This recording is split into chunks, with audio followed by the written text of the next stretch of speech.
ole clear tu te kalau lom le vek chewa tu tu ma chuari mo vain lampanga aizol kho chunga buaina chuwa chan ber kha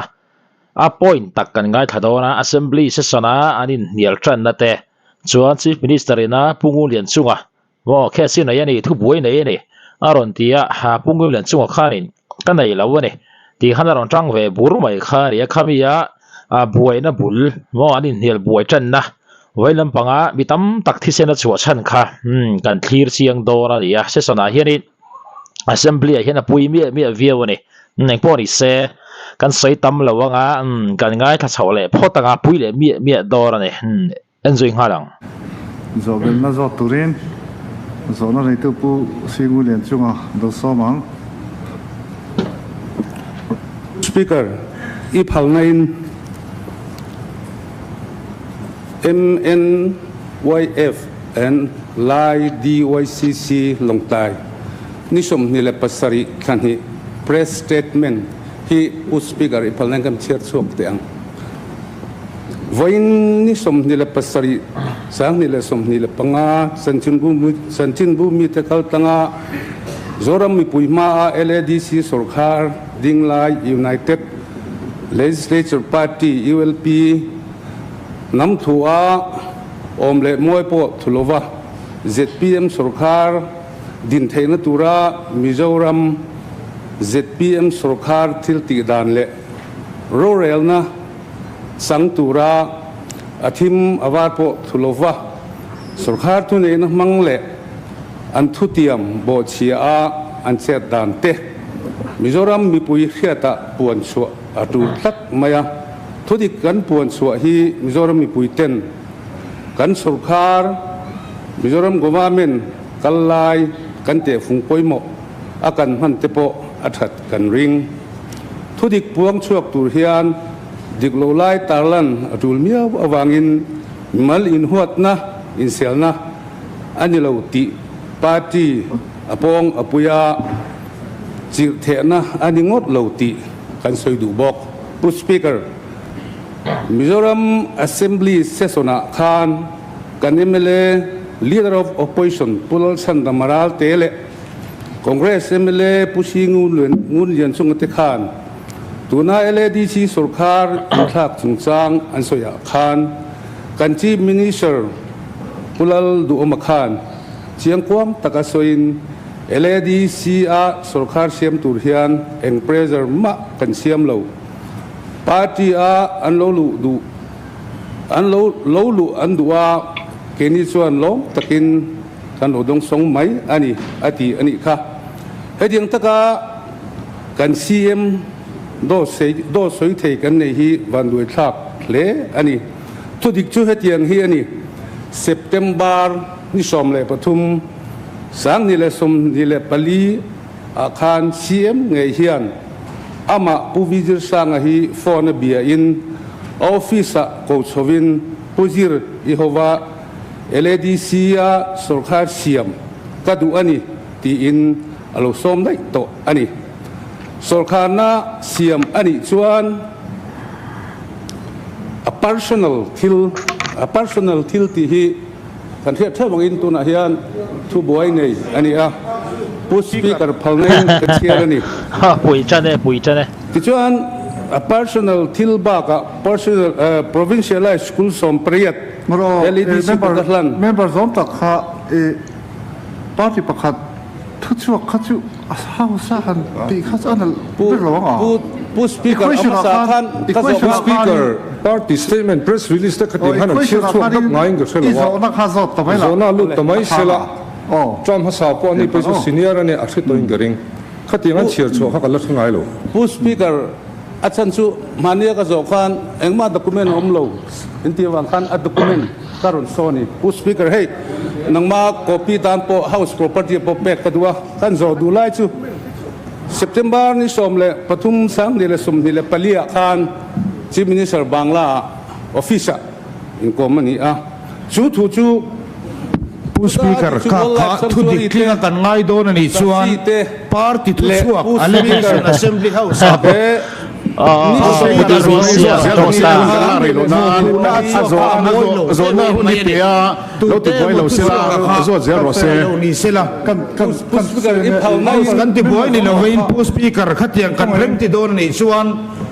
Pre-statement really allegation in pumo na zong kan share telve chuan avoid thak zawang mani kani ka soiพ่อนี่เสจงกรมที่หินเทียมไทยครบไม่ว่าให้มี assembly session หัดเอ็นงัดไปที่จอนี่หมูน้ำเบี้ยเบี้ยที่เรนตัวนักการเอ็นซีนะครับพวกข้านั่นนี่เช่นตกแต่เห็นจงกรมเห็นอันไหนเทียมทีนะผู้ที่พิเศษงัดไปที่ advisor ตัวเสียมันนี่งินจงกรมไทยเทียมตัวกันนี่ที่เราที่อันนี้เราว่าเห็นพ่อนี่เสผู้สิ่งเรียนจงอันนี้จงจัดสีนี่ตัวน่ารันสวยแต่พวกข้ามีชื่อนะพวกข้าชีฟนี่สารจู่เราเตอร์ดูต่อไม่เท่นี่งานพวกดาร์เจ็บเห็นพ่อนี่เสกันง่ายขจัดแล้วไงไว้ลำพังว่าบวยน่ารันชัวร์ชั้นเบรค่ะอันนี้มีโอกาสเงินเราเท่นี่เราวันนี้ปุยมีดองขอบไม่ชีฟนี่สารที่เราจะต่อไม่เท่นี่กันได้ดังก็ชูevidence material evidence สำหรับกันเดียป้าที่ประคับทุกชั่วข้า evidence สัตว์ลิงเราว่ามานี่อิสระเขาจูกันชีมินิสารินักเตียมเน้นอัดเตียมเราโม่จุดที่ชัวนี่ผู้วิจิตรสร้างให้จุดเตียมเขาเตียมสำหรับเราโม่อิทยาข้า evidence material อมสีเราว่าข้าเตียมเขาจูเขาชูงาจูเราฉลองว่าmember และ member อินปูน่าอันชีข้าอินเสียเทนันชีข้าจูเฟลเราก็ตีข้าเนี่ยข้าzawkข้าเนี่ย speaker evidence ช่วยsignature เนี่ย sign เนี่ย party ประคับกันเนี่ยนี่เราโม่คงไอ้ party ประคับทุกชั่วกันเนี่ยข้าจูแล้วคงไอ้ evidence สนิทเชี่ยเราประคับ evidence เราปัจจุบันนี้ให้ตั้งสวยเราแล้วคงคอยตะกินผู้วิจิตรสร้างเฮียนนิชมท่านที่สร้างนี่แหละสมนี่แหละปังอาเฮียนตัวน่ะ MNF เละ MNF MDC สมตั้งเฮียนะไอ้น่ะอันเลียนไลน์นิชมเละนิชมท่านที่สร้างนี่แหละสมนี่แหละปังอาเฮียน MDC สมตั้งเฮียนะอสอยนี่เฮ press statement ฮีนิสมนี่แหละภาษาเรียชัวกันนี่ดิกลาวันนี่ชวนให้เฮียดิกลาวันนี่ที่ตูมันสวยเสียน่าลว่าผู้ speaker งานนี้ก็จะขานเอ็งมาด็อกิเมนต์ลเวนที่วางอินให้ไว้นะผู้ speaker ให้ house property ทีนนี่ press release number 1 of 20 chhan ya somnile pali nisari February sang nile somnile paliaผู้ speaker คงยินกัน member สิยารณีย press release ฮีอาซาพวกกันซาตัวน่ะอมรชูนาลายค่ะผู้ political party ไว้นะเฮียน allegation เฮาสปุดเรื่องวักสวยชูอัฐาตัวอินผู้ speaker ว่าตอนนั้นทักให้กับพวกเฮียนข้างกันที่เวดอนนี่ชวนที่เวตูรีsang ni la som ni la palia khan chia kan he political party allegation si ma ka ka hi soiwa va lo thu kha pu speaker ta lan ba siar chuwa how zo na chu poisa lo lu pu speaker bu le chuwa kan mi lo tu boilo ram se I phal na dilin press statement po nang ma phal na dilin ka chiar ni pu speaker zona tam sia hei ka zona chuang man do lo nia chuan zon vat ro se hei hi ka zona chu ni som le e ding la pathum sang ni le som ni le pali September taken kan member zo som ni le pali khan alo impung e yem ti chuan he thu hi ni som than hi sang ni le som ni le panga jana MNF MDC som ten he na pu vizir sang hen a som chuak ta si chuna khang kan house leader dom takhan engma intiam ne biak ati omlo ati kha wildlife ngeng pui wildlife sanctuary te thongpui national park te le officer post som ni tuna fill up lo permission pe tura lo soipui rengem ti la ka document speaker ma wangin tarun ta langani he hi house property tampo kan pevere nge speaker local vetan ole speaker anna kan senson athip de ozak suni bel hemai kalau me ni acha kan member kha senior ania บอนดอเนี่ยบอนดอเนี่ยทุกช่วงที่ที่จูเชียร์สักฟูเลยแล้วตัวขันเชียร์หลักโลกันทันโซนที่เน็ตตู้ที่เชียงตัวตามขันนี้อันรีฟอร์มไม่ตัวขันง่ายเดี๋ยวมาเสียงยังกันขันเชียร์ตาอีกันอินขับโลขันนี้มาเราจะให้จูเอาไว้ที่สังสามิละขีดที่สังปาร์ที่สังอมกันนี้มาจะสกัดมีปุยตานรูเรียวกันนี้จูว่ากันทิลอินโซเตกันใส่เตฮีไปหมดเฟกรีที่ข้ากันให้เราจ้างนะที่มานี่ข้านี่ด็อกิเมนต์อมเราก็ตีแล้วว่า evidence อมเราก็ตีนี่อันนี้เบียนี่ชวน voice record เตข้าเอามันอีชวนทุกชนิดนี่วิดีโอเตมั้งด็อกิเมนต์ข้าก็ใส่แล้วว่าด็อกิเมนต์อีรอนที่ฮี MNYF ทุกส่วนอะไรนี่เด็ดเจ้าละพอดีเซ่ข้าไล่ข้าจุกก็ใส่แล้วงั้นมาใส่จอดเชียงชุดเตียงสุดๆอมเราเอ็มตีข้ากันช่างตัวมินิสารินเราใส่ตัวง่ายละชวนโซเบลน่าโซตัวรินเมมเบอร์โซนตะพูดแล้วมันพูดปุ่นเตยเราโซมังผู้สปีกเกอร์ก็โซเบลน่าชู LADC Chief Executive Member ทาร์ผู้วิจารณ์สร้างส่วนเอ็งเคสตั้งยังไงที่นี่โซเบลน่าโซตัวรินเมมเบอร์โซนตะพูดอะไรสักมาเราโซมังผู้สปีกเกอร์ก็รู้ไหมLDC ang to khan CDC apo sarkar thlakin oma kami no confidence mosona ZPM MDC tun soidan chuan ZPM sarkar pot chuan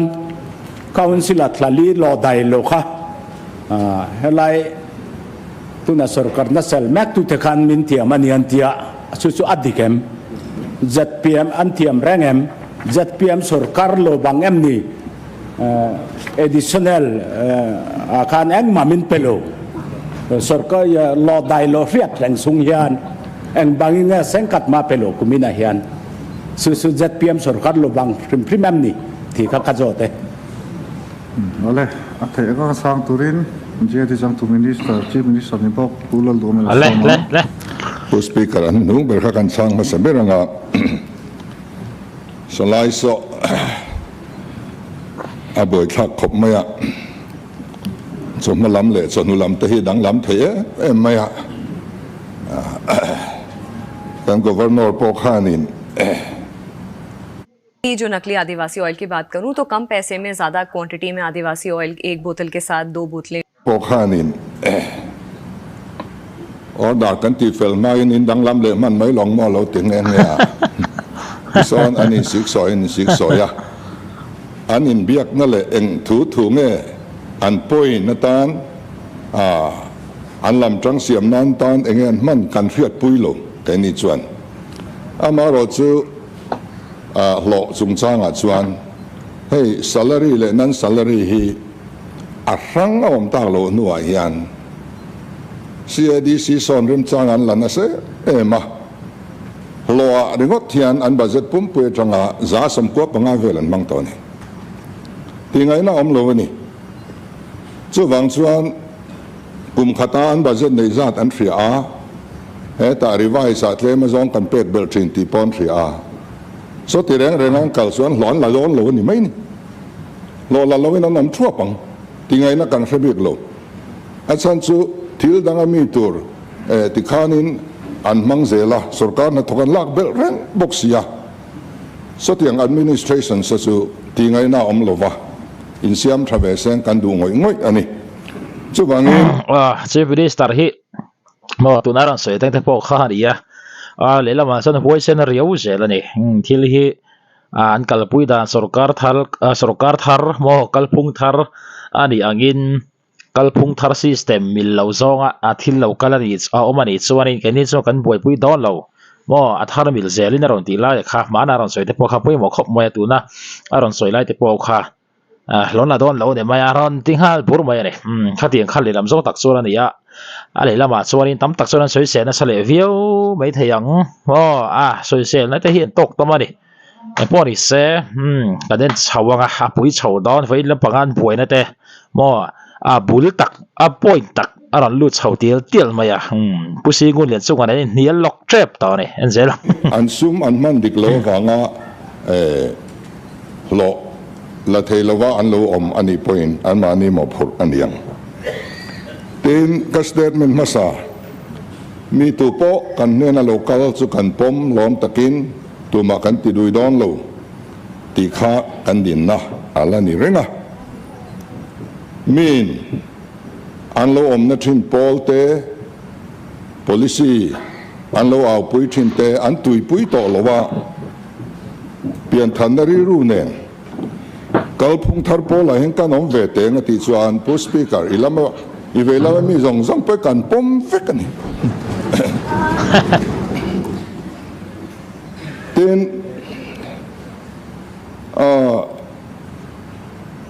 puzir sang nen phone in BIM in muem ti khachu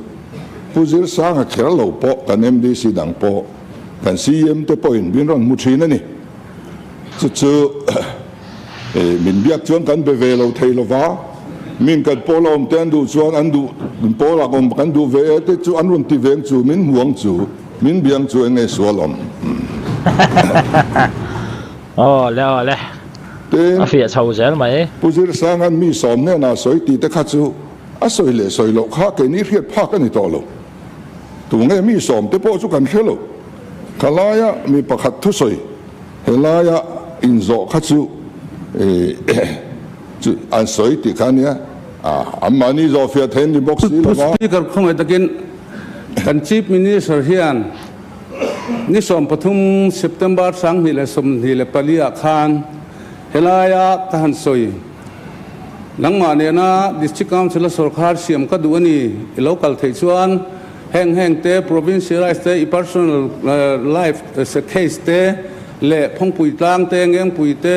le posom ni hi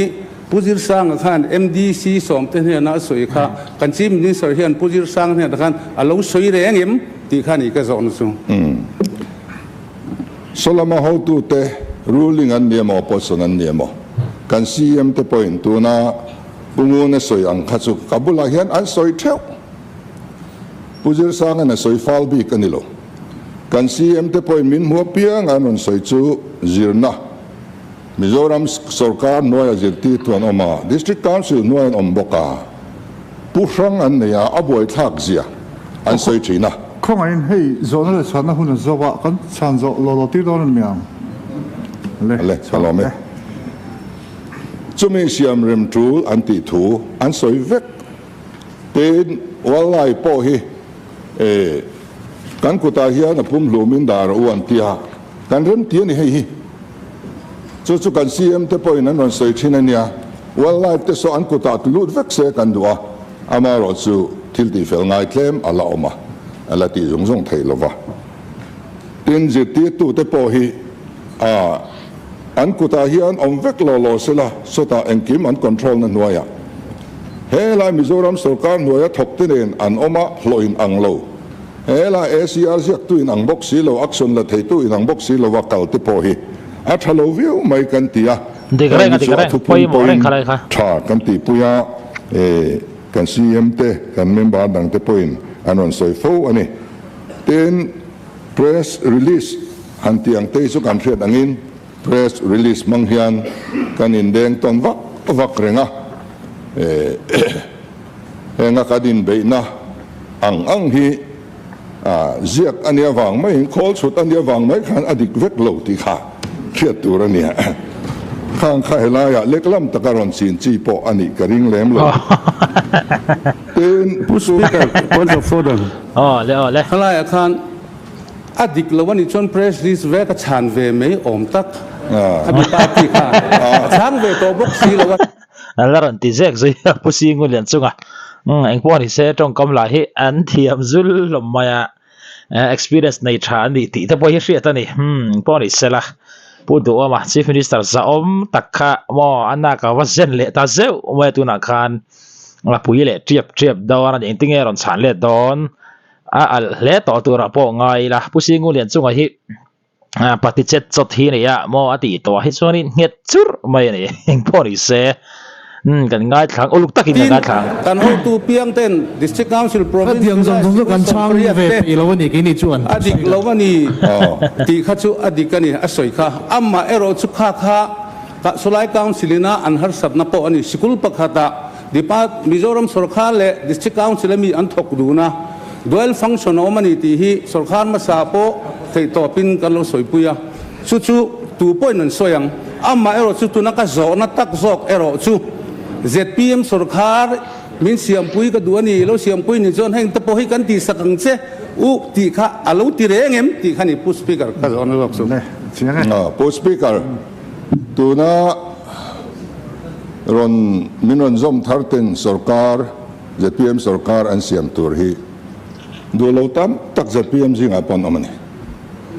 amaro chu mi kan pola an lo lu chuan kan pom tur ni kal phuk nar thar noya chuan tu ma hi kan thalo vak to lawang ti kha kan rina wangin kan pom ani mai sarkar siam thela na siam lo tlat thu kha om lova chu ani maya tin mi PR kan chhan tu le tu lo tu te kha chu ke mani thu nei na min da sak ve se mo le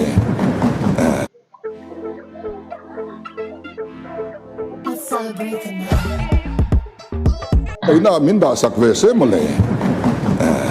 kan du le kan chang kan du lo le kan chang lo wanga PR zong hi chan vek tlak pon ni lo chan vek sen pon ni lo wa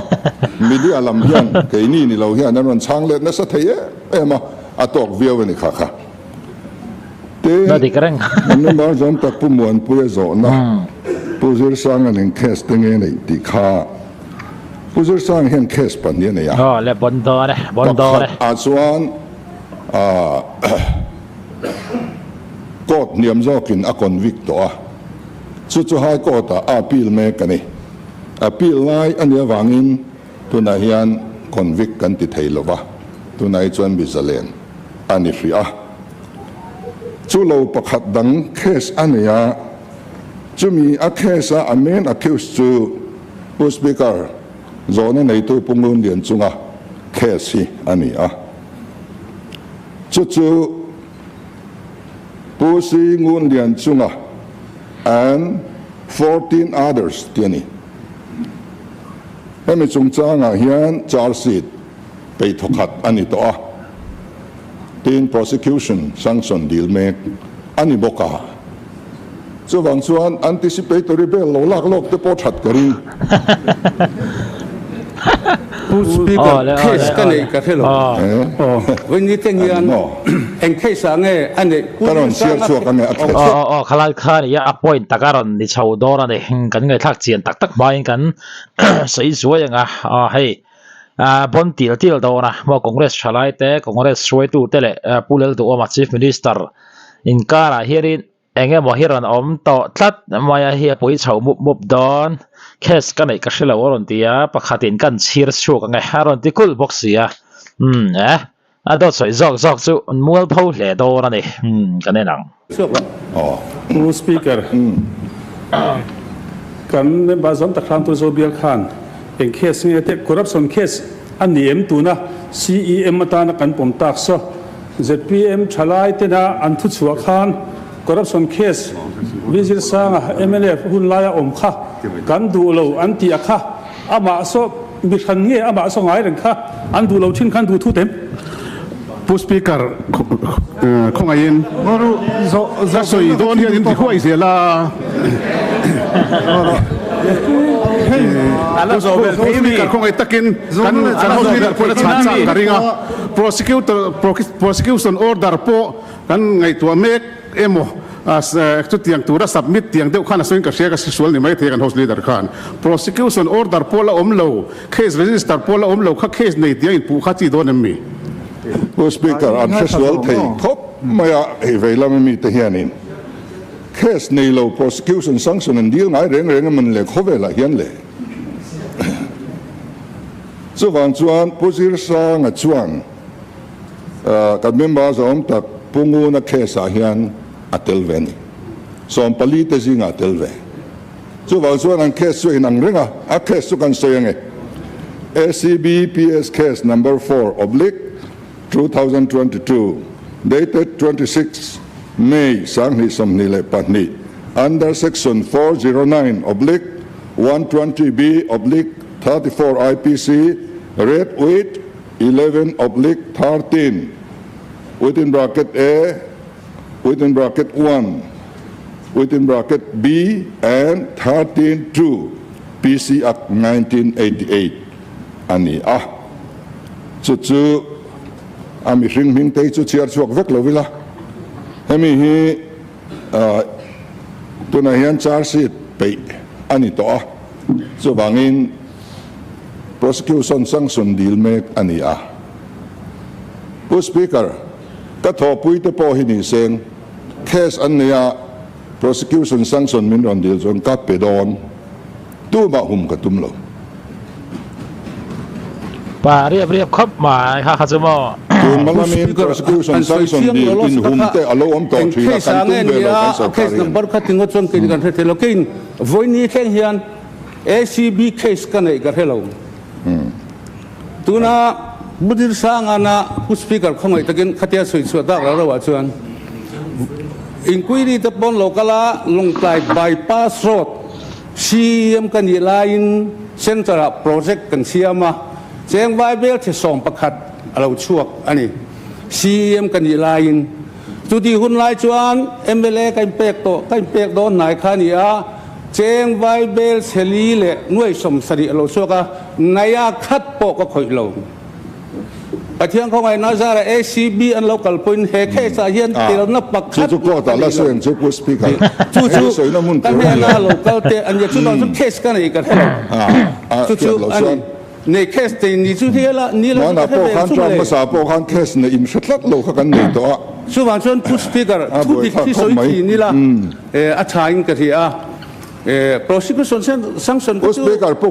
na kan member zon ta hian case anei te me wa so wang ka advice du so anticipatory bail lo la turin ka advice du ni kan nei lo ka la bok lo wang tha la speaker khatiang case kan nei